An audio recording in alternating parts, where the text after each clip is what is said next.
All right, kids, it's time to finish the story about the Fantastic Four and the Invincible Man. Have you figured out who he is yet? Well, we'll find out when we finish the story. All right, so far we have only seen the Invincible Man from the back.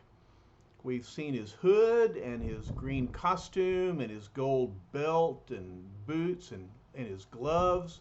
But now let's look and see what he looks like from the front. All right, well, not much more. He's got his face covered with some gold sunglasses, all right? And so as he walks through the crowd in New York City, he says, "Stand aside, weaklings, make way for the Invincible Man." This woman says that's the name the fugitive Dr. Storm called himself, according to the radio report. This man says that corny costume won't help him. Grab him, hold him for the police.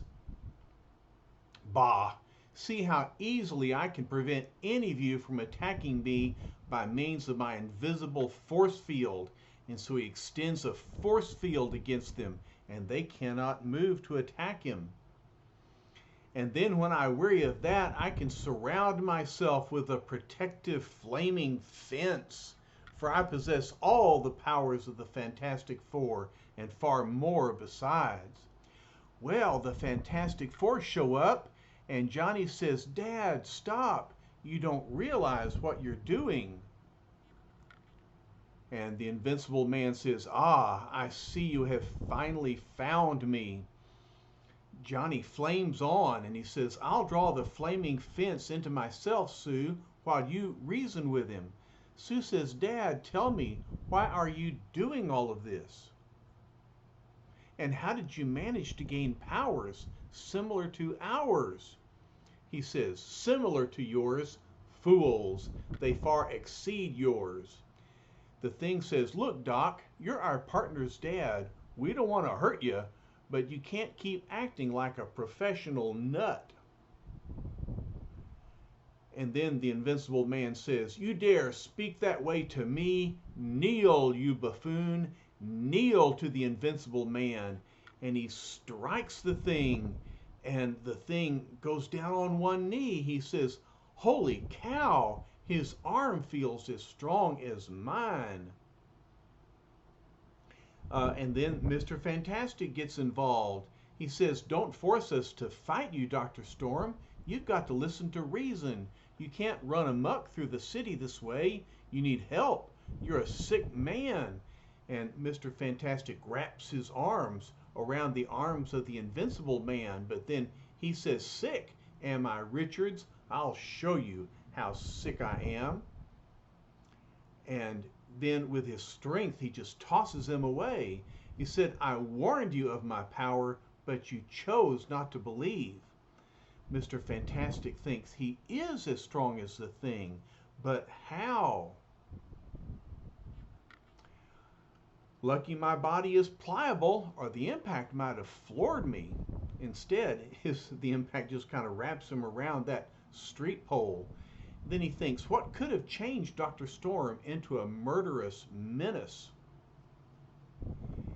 And back at the Invincible Man, he says, "You still hold your grip upon me, eh, Richards? Well, this will break it." And he flames his hands up and burns Mr. Fantastic's hands, so he's forced to let go. He says, "All I need do is heat my own hands like the torch." Sue says, "Dad, this is insane. Perhaps I can restrain him with my invisible force field while we try to plan some new strategy." Thing says, "Sue, he's your father. Stop him before we have to hurt him. Do something, kid." Johnny says, "I can't use my flame against him, not against my own dad. I just can't." And so the Invincible Man says, "The torch will not use his flame, but I have no such scruples. Look," he guides his flame down into the pavement, into the surface below, and then it curls up And look what's going to happen next. He's going to heat up the sidewalk. And the Invincible Man says, you cannot control your invisible force field if the sidewalk under you is too hot to bear.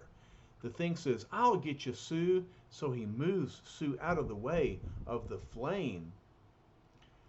And so now he turns away. He says, I have proven that nothing can stop the Invincible Man. The torch says, Dad, wait. We can't let you leave like this. Give yourself up. We'll help you. But the Invincible Man says, no one tells me what to do, least of all you. And so look, he spins the torch. The torch says, he spun me like a top. He's impervious to my flame. Sue asks, are you all right, Johnny? Johnny answers, yeah, but what's our next move? What can we do? The thing says, look at Reed. He's up to something. Reed says, stay back, all of you. And so he curls himself up into a spiral like a spring. He says, by making a high tension spring of my body, perhaps I can crash into him, knocking him out before he can stop me. And so, twang, he releases himself and he springs toward the Invincible Man. He says it's the only way to subdue him before he does any serious damage. He hollers, Ben, look out, stand aside. But look at what Sue is doing. She's using her invisible force field to surround Ben and move him like a puppet. And the thing says, can't help myself, pal. Sue's got me in that blamed invisible force field of hers. And the Invincible Man says, thank you, young lady. That was most helpful of you. Well, why is Sue doing this? She's protecting this Invincible Man that she thinks is her father. And she says, forgive me, Reed. I had to do it. I just couldn't take a chance of your hurting Dad. Reed says, you have been hurting him more by protecting him, Sue. Johnny says, hey, what's going on? Are we starting to fight each other now? And the thing is laying under Mr. Fantastic. He says, get off of me, will ya? I feel like a mattress. And Mr. Fantastic says, if I'm the leader of the group, you've got to trust me, obey me implicitly. Sue thinks, I've never seen him so upset, so annoyed with me. Well, yeah, I can understand why. She just hindered Mr. Fantastic in his attempt to stop the Invincible Man. Now he looks around and Mr. Fantastic says, there, thanks to your interference, he's gotten away. And just when we almost had him, Thing says, what do you want we should do, teacher? Stand in the corner? Reed says, shut up, Ben. We're in a jam now. And so, then Reed Richards' worst fears are realized as a hostile crowd begins to follow the frustrated foursome. Well, they're angry that they let the Invincible Man get away. They're hollering at them, boo, you let him get away just because he's related to you. You don't mind catching crooks as long as they're not friends or relatives, huh? Some crime fighters you are. He wouldn't have escaped the Avengers. That's a low blow. How do we know you're not in cahoots with him? Those four phonies ought to be run out of town. He's got the same powers as you. That's mighty suspicious, I say. This fella thinks the FF are probably behind the Invincible Man. Oh no, the crowd has turned against the Fantastic Four. And so they get into the Fantastic car, and Sue says, listen to the ugly mood of the crowd, and it's all my fault. Reed was right. Thing says, phooey, mobs don't worry me. Tomorrow they'll forget all about this. Johnny says, not if we don't do something about Dad. They won't forget. And so Mr. Fantastic is driving the Fantastic car, but he's silent. And the words of Johnny Storm prove to be prophetic, For the next day, the press takes up the hue and cry. Look at all the headlines. Uh, Look at what Invincible Man is doing. He invades the bank. He wrecks a power station. Um, and the headlines are asking, why do the FF pull punches with the Invincible Man? And the authorities warn the Fantastic Four, either you fight or bow out.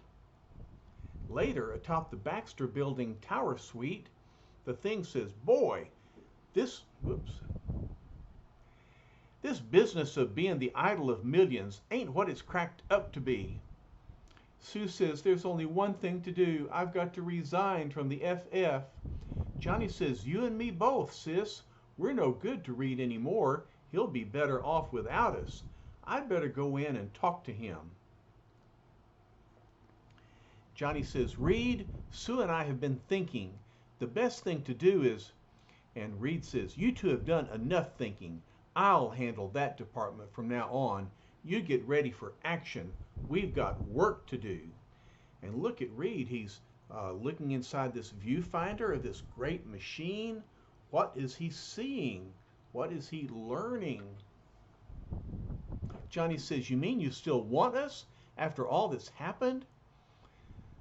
Reed says, yes, you're both habit forming. Now help me buckle this machine on my back. Sure, but what is it? You'll find out later. Move, boy.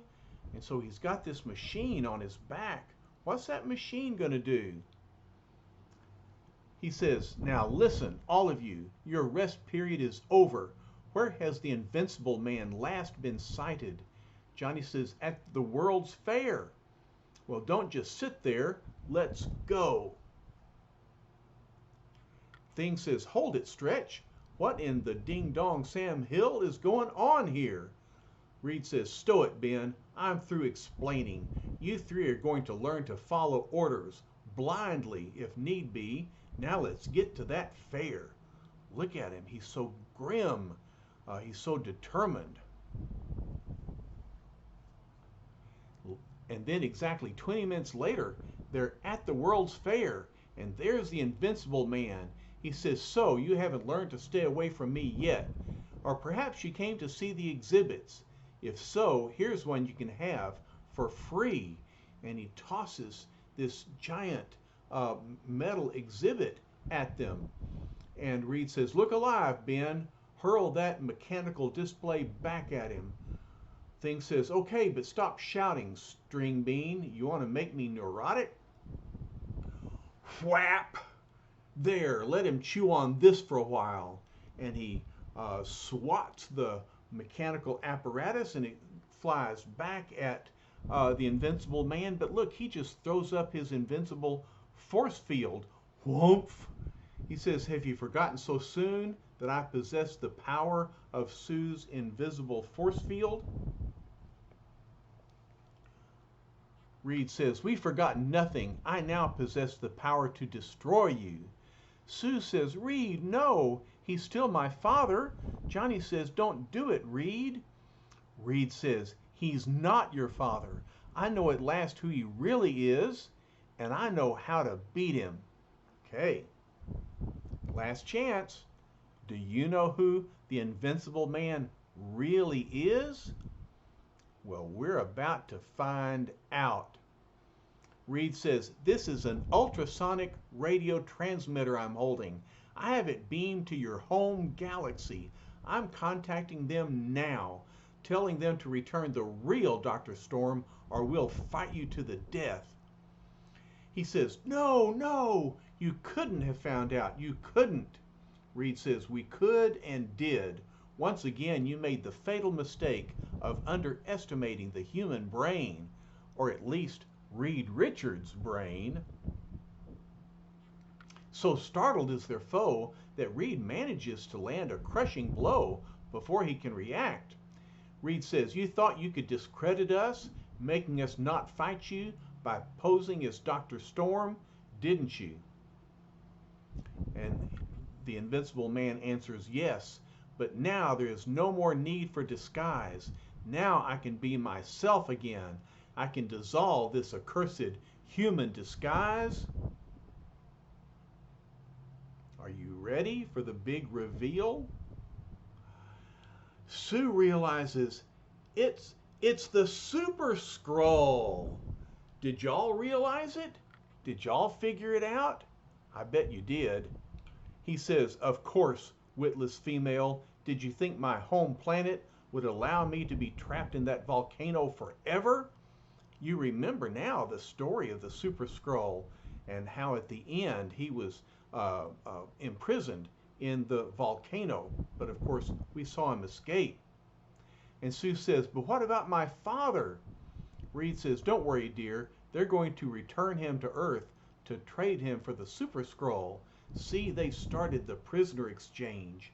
And so the Super Scroll is swept up back to his home planet. Reed explains, they knew we could defeat them in a fair fight, but they gambled on convincing us that he was your father to divide us and weaken us. When I contacted them, they knew the game was up. They'll return your dad, Sue. They've no further need for him. And Sue asks, but how could you have guessed? There were no clues. He says, let's return to headquarters, dear, and I'll explain. Back at the Baxter building, Sue says, but Reed, what if they don't return Dad? What if they break their word? Reed says, they wouldn't dare. I've zeroed this atomic sub-displacer, space displacer, right on their home planet, using their own power beam as a direction finder, and they know it. Johnny says, you mean you could bombard them with nuclear power if they double-cross us, Reed? Reed said, something like that, Johnny. The mechanics are difficult to explain. And so I'm glad he's not going to try to explain it to us because I wouldn't understand. I suspected the truth from the first. I knew that no one could duplicate our powers in an ordinary prison lab. There had to be another explanation. Then I remembered the one foe who did have the powers the same as we.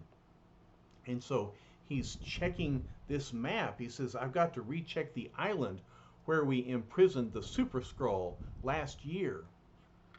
Using my long-distance scanner beam, I soon found what I was seeking. The crater's peak has been opened. The Super Scroll is free. During our last encounter, I took electron photos of the Invincible Man with a concealed camera, and my proof was complete. His molecular body structure is in a constant state of instability, the same as a Skrull's. That's the answer. Perhaps I shouldn't have lost my temper with you. Perhaps I should have explained then, but I was too worried, too anxious to get back and work on my space displacer. Every second was vital. At any rate, we've been successful. The Super Skrull is on his way back to his home galaxy, and your father will soon be returned to Earth via the same incredible Skrull transport ray. But on the Skrull's home planet, there's a discussion among the king and his advisors. Once again, the accursed humans have beaten us, despite our intellectual superiority. No, we are not beaten yet. Though we must return the Earthling, we can use him to destroy the Fantastic Four forever. Hear my plan. What evil plan are they going to come up with now? As the long, tense moments tick by, Reed says, all circuits are open and functioning. All coordinates are perfectly meshed. Your father should appear momentarily. Johnny says, golly, Reed, if you can really pull this off. Sue says, I still can't believe it. It's like a nightmare. Thing says, easy, kid. The worst is over now, we think. Reed says, don't be too sure, Ben. The Skrulls are an inhuman, merciless race. They're capable of anything. The threat of nuclear destruction of their planet will make them return your father, but we must still be wary of any trick, any deadly deception. Johnny says, why doesn't something happen? The suspense is killing me. Look, there's the ray. Now keep your eyes peeled. Sue says, a figure is appearing. It's Dad. The thing says, if I saw this in a comic book, I wouldn't believe it. Well, we're seeing it in a comic book. Do we believe it? Well, maybe. Reed says, stop, stay back. We must be sure. But look, Johnny and Sue are racing forward. Dad, it's really you. He's alive. I can see him breathing. Thing says, how about that? But suddenly, the stunned figure looks about him and exclaims in fear, no, go back. Stay away from me.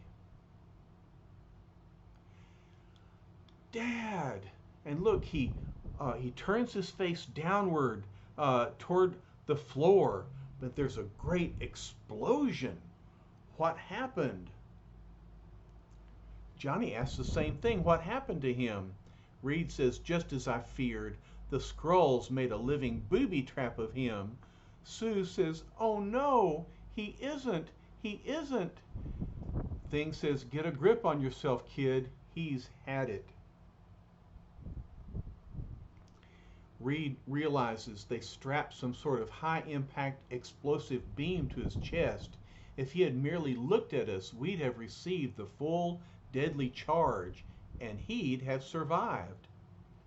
Thing says, let me have him. I'll put him on the sofa. Reed looks and says he rolled over facing the floor so that he would take the full force of the beam rather than us. We owe him our lives. Sue says, oh, Dad, Dad. But her dad says, don't cry, Sue. Or you, Johnny. Don't feel sorry for me. The thing picks up the phone and says, send over an ambulance, pronto. Reed realizes it will be too late, Ben. Dr. Storm says, I was foolish, weak. I let a tragedy of life defeat me years ago. I didn't have the courage to carry on as I should have for you. But now somehow I found my courage, so perhaps I've made up for the years I'd wasted. That's why you must not cry. At last I've regained my pride. Think kindly of me, my children. Always remember I loved you. Never forget how proud you made me with your honor, your valor, your selfless love. And so he reaches out and touches his children, but then he slips away.